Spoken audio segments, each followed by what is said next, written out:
Martin, est-ce qu'il y a est-ce que tu peux nous faire quelques recommandations par rapport à l'hiver là qui va s'installer pour renforcer notre système immunitaire? Est-ce que tu as des suppléments à nous conseiller? Je sais pas, vitamine C, vitamine D, zinc, oméga Ouais, 3, ce genre de choses. il y en a Ok? deux. Deux Deux? essentiellement et une troisième. La première, euh, oméga 3. Oméga 3 pour ses vertus, entre autres, anti-inflammatoires. Je ne veux pas ramener ça dans la discussion, mais si on regarde là, les effets secondaires associés au coronavirus dans le développement de sa maladie qui est la COVID, on parle d'un processus inflammatoire, entre autres la tempête des cytokines. Donc, les oméga 3 vont jouer deux rôles importants.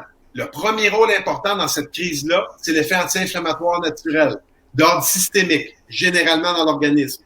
Le deuxième élément associé à la prise d'oméga 3, c'est l'effet antidépresseur, conséquence Ouais. directe de cette pandémie-là associée au coronavirus. Donc, je ne veux pas vous ramener ça dans la discussion d'aujourd'hui, mais c'est une réalité quand même. Donc, c'est important de faire cette liaison-là. Le deuxième supplément, Gilles, ben, la vitamine D, on en a parlé tantôt. En tout cas, nous, Nord-Américains, mais je pense que vous êtes à peu près dans le même équivalent au niveau de la projection du soleil. C'est que nous, du mois d'octobre, entre autres au Canada, là, du mois d'octobre au mois d'avril à peu près, la disposition du soleil est pas assez élevée dans le ciel Haute. Ouais. pour nous permettre de produire naturellement notre propre vitamine D. Et il manque aussi un cofacteur super important qui s'appelle la chaleur. Donc, les gens ont beau dire, oui, mais il y a de l'ensoleillement, oui, mais ça prend aussi un facteur de chaleur et ça, au Québec, on ne l'a pas présentement.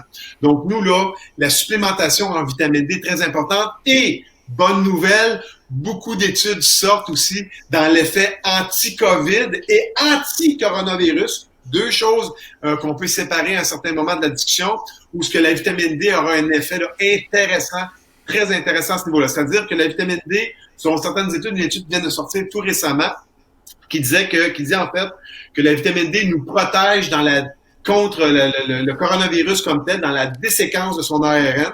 Donc, quelque chose d'intéressant là-dedans dans le premier combat qu'on doit mener contre ce virus-là.